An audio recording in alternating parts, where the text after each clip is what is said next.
वंदे मातरम दोस्तों, क्या आप जानते हैं कि पीसा की झुकती मीनार क्यों झुकती जा रही है और क्या कभी वो इतनी झुक जाएगी कि वो गिर भी जाए। या फिर अगर मैं आपसे कहूँ कि दुनिया के एक बहुत ही खूबसूरत देश इटली के सबसे खूबसूरत शहरों में से एक वेनिस, आखिर वो पानी पर क्यों बनाया गया, कहीं और जमीन पे क्यों नहीं बनाया गया। सो गाइस, ऐसे ही बहुत सारे फैक्ट्स मैं आप लोगों को बताने वाला हूँ। सो आप बने रहिए और देखते रहिए। दोस्तों, जब कभी भी हम यूनाइटेड स्टेट्स ऑफ अमेरिका की बात करते हैं तो हमारे दिमाग में एक बहुत ही खूबसूरत प्रतिमा भी आ जाती है। जी हाँ, हम बात कर रहे हैं स्टैचू ऑफ लिबर्टी की, जो कि फ्रांस ने अमेरिका को दिया था। स्टैचू ऑफ लिबर्टी फ्रांस और अमेरिका के मित्रता की एक बहुत ही खूबसूरत निशानी है। दोस्तों, हम आपको बताने वाले हैं कि स्टैचू ऑफ लिबर्टी का रंग हरा क्यों है। गाइज, एक्चुअली जब यह बन रहा था तो इसके बाहरी आवरण को पूरी तरह से कॉपर प्लेटिंग किया। तो दोस्तों, कॉपर के इसी पतले परत की वजह से जब सन 1885 में इसे न्यूयॉर्क हार्बर पे लाया गया तो इस स्टैचू ऑफ लिबर्टी का कलर जो था वो हल्के भूरे रंग का था।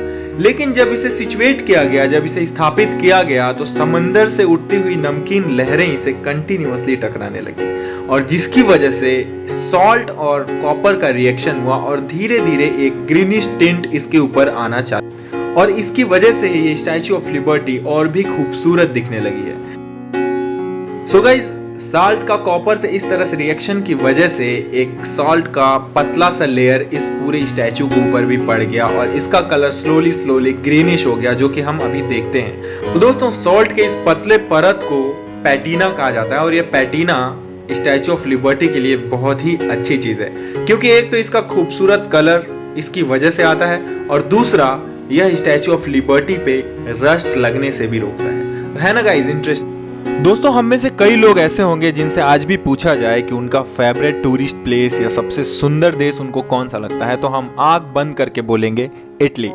जी हाँ गाइस, हम बात करने वाले हैं इटली के एक सबसे खूबसूरत शहरों में से एक वेनिस के बारे में। गाइस, कहा जाता है कि पेरिस के बाद जो वेनिस है वो दुनिया का सबसे खूबसूरत और रोमांटिक प्लेस है और दुनिया का इकलौता ऐसा जगह है जो कि पानी के ऊपर तैरता हुआ है। लेकिन दोस्तों, क्या आप लोगों ने कभी सोचा है कि आखिर वेनिस को पानी के ऊपर ही क्यों बनाया गया, जबकि पानी के ऊपर कंस्ट्रक्शन तो काफी कठिन रहा होगा।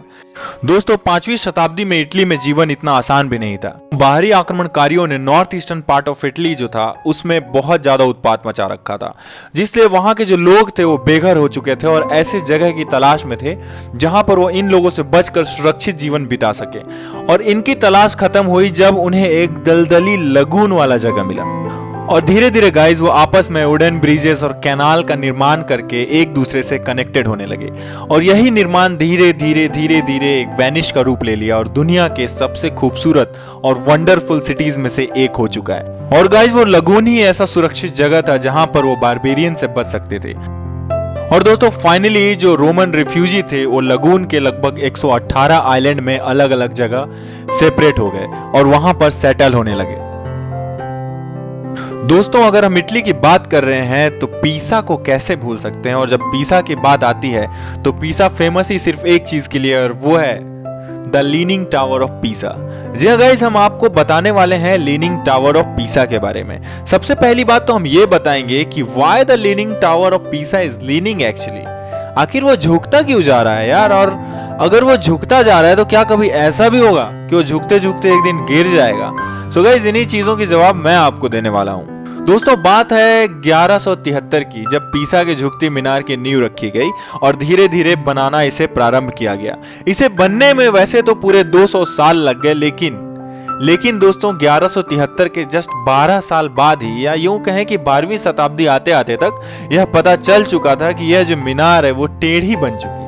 लेकिन दोस्तों, वहां के इंजीनियर्स को जब तक ये बात पता चली तब तक पीसा के मीनार की 3 फ्लोर्स तक बन चुके थे, इसलिए उन्होंने इसे रोकना उचित नहीं समझा और कंटिन्यूअसली कंस्ट्रक्शन करते चले गए और फाइनली 8 मंजिल तक बनकर पीसा रेडी हो गई। लेकिन दोस्तों, पीसा की मीनार साल दर साल धीरे धीरे झुकती ही चली जा रही थी और उस वक्त से ही इसे बचाने की जद्दोजहद आज तक चली आ रही है। दोस्तों इसके झुकने के पीछे का जो मेन रीजन था वह यह बताया गया कि मीनार के निर्माण के समय वहां के जो मिट्टी मृदा का परीक्षण अच्छे से नहीं किया गया था, जो कि कंपैरेटिवली काफी सॉफ्ट था और उसके बेस को होल्ड करने के लिए वो असमर्थ था, और यह जाने बिना यह कंस्ट्रक्शन चालू कर दिया गया। सो दोस्तों इसका एक साइड का ही जो बेस है उसके नीचे की मिट्टी धीरे धीरे दबती चली गई और यह मीनार धीरे धीरे झुकता चला गया। लेकिन गाइस अब बात यह आता है कि अगर ये झुकती जा रही है तो फिर तो एक दिन गिर जानी चाहिए। तो मैं आपको बता देना चाहता हूं, तो इसके लिए हमें मॉडर्न आर्किटेक्चर मोजो का धन्यवाद देना चाहिए। इसे बचाने के लिए एक इंजीनियर्स की टीम बनाई गई जिन्होंने 17 सालों तक लगातार इसे बचाने में मेहनत की। सो दोस्तों उन्होंने इसे सीधा करने के लिए सबसे पहले तो झुकाव के अपोजिट साइड काउंटरवेट डाला और लोहे के केबल से उसे कनेक्ट करके उसे होल्ड किया, और उसके बाद कुछ आधुनिक टेक्नोलॉजी का इस्तेमाल करके जो नीचे का जो बेस था, झुकाव के अपोजिट साइड के नीचे के बेस से मिट्टी को सक कर लिया गया। और दोस्तों आश्चर्यजनक तरीके से यह मीनार 1.5 सेंटीमीटर तक सीधी हो गई, जो कि बहुत बहुत बड़ी बात है। और इसका मतलब यह है पीसा की जो मीनार है वो आने वाले लगभग 300 वर्षों तक ऐसे ही खड़ी होकर अपने शान और शौकत की गाथा गाती रहेगी।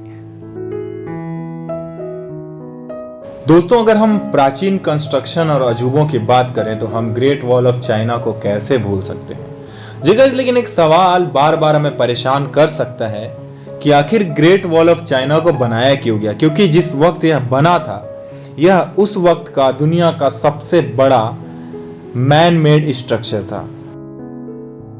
दोस्तों actually great wall of China continuously एक बार में नहीं बन गया। इसकी शुरुआत लगभग 5वीं शताब्दी बीसी में हो गई थी, जब जो इंडिविजुअल वॉरलॉर्ड्स हुआ करते थे वो अपने अपने जमीन, अपने अपने इंडिविजुअल लैंड को प्रोटेक्ट करने के लिए ऐसे छोटे छोटे सीरीज ऑफ वॉल बनाना चालू कर दिया था उन्होंने, ताकि जो बाहर से जो अटैकर्स हैं उनसे वो अपने जमीन, अपने एरिया को प्रोटेक्ट कर सकें।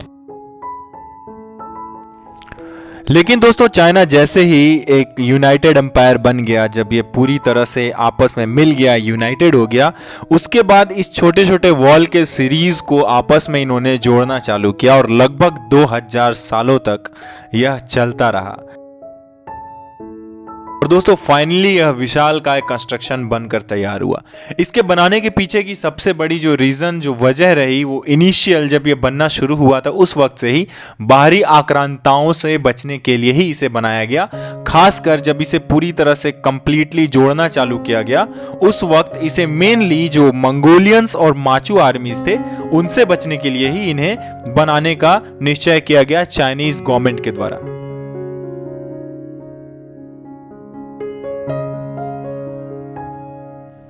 Really guys, the Great Wall of China is an engineering marvel of the ancient world.